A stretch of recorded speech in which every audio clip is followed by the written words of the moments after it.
प्राकृतिक और मानव जनित आपदाओं के आने पर बचाव के लिए सबसे पहले राष्ट्रीय आपदा अनुक्रिया बल सबसे पहले पहुंचती है। समय के साथ साथ बढ़ती चुनौतियों को लेकर एनडीआरएफ के 11वें बटालियन के उप महानिरीक्षक मनोज कुमार शर्मा ने प्रेस वार्ता को संबोधित किया। आइए सुनते हैं उन्होंने मीडिया से बातचीत में क्या कुछ कहा। जो भी नई नई चुनौतियां हो रही हैं उनका हम समय समय पर अपने ग्रुप के अंदर और जो उस विषय के विशेषज्ञ हैं उनके साथ हमारी सेमिनार्स और हमारी वीडियो कॉन्फ्रेंसेस और डिस्कशन चलते रहते हैं।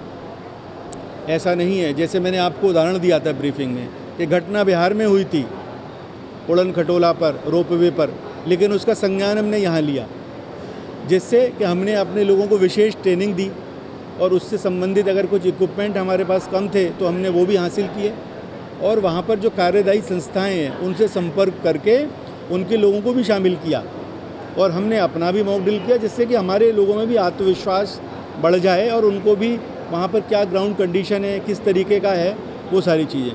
तो अगर विश्व में भी कोई घटना होती है किसी तरीके की, कहीं कोई फ्लैश फ्लड आया, कहीं कोई बाढ़ की स्थिति उत्पन्न हुई, कहीं कोई भूकंप आया, तो उसी के क्रम में तो अभ्यास देने के लिए हमारी टीम को तुर्की भेजा गया था, जिससे कि अगर कोई ऐसी स्थिति उत्पन्न हो तो हमारे लोगों को उस बारे में अनुभव प्राप्त हो, क्योंकि ये प्रकृति जन्य चीज़ है तो ये क्रिएट नहीं की जा सकती है।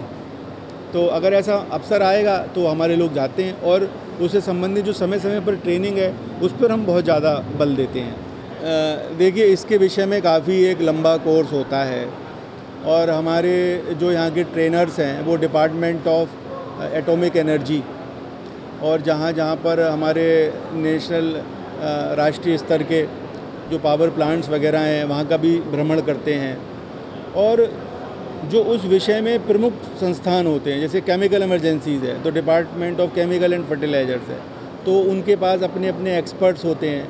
हमारे पास भी कुछ एक्सपर्ट्स हैं, तो हम उन एक्सपर्ट्स के माध्यम से अपने ट्रेनर्स को ट्रेन कराते हैं, फिर वो हमारे टीमों को तैयार करते हैं। तो इससे बचने के लिए साजो सामान की बहुत आवश्यकता है। अलग अलग तरीके के सूट होते हैं जो इन इमरजेंसीज़ में पहने जाते हैं। बाहर की ऑक्सीजन ना लें तो सिलेंडर्स होते हैं।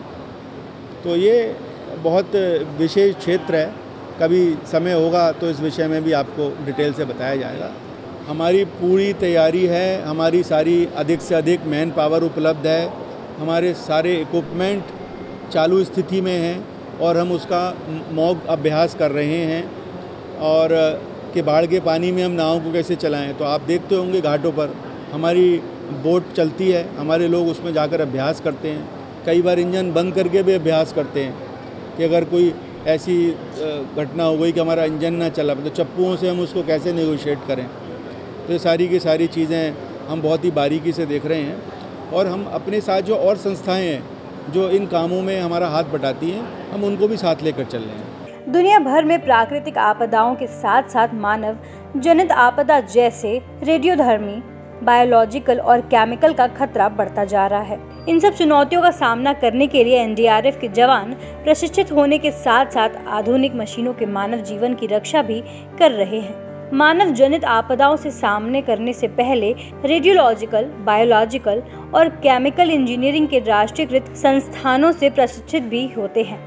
आज एनडीआरएफ किसी भी आपदा का सामना करने में सक्षम है, क्योंकि सरकार की ओर से समय पर जवानों की जरूरत के हिसाब से अत्याधुनिक मशीनों को उपलब्ध कराया जा रहा है। ऐसे ही देश दुनिया के तमाम अपडेट्स के लिए देखते रहें समय डिजिटल। वीडियो को लाइक करें, दोस्तों के साथ शेयर करें और चैनल को सब्सक्राइब करना ना भूलें।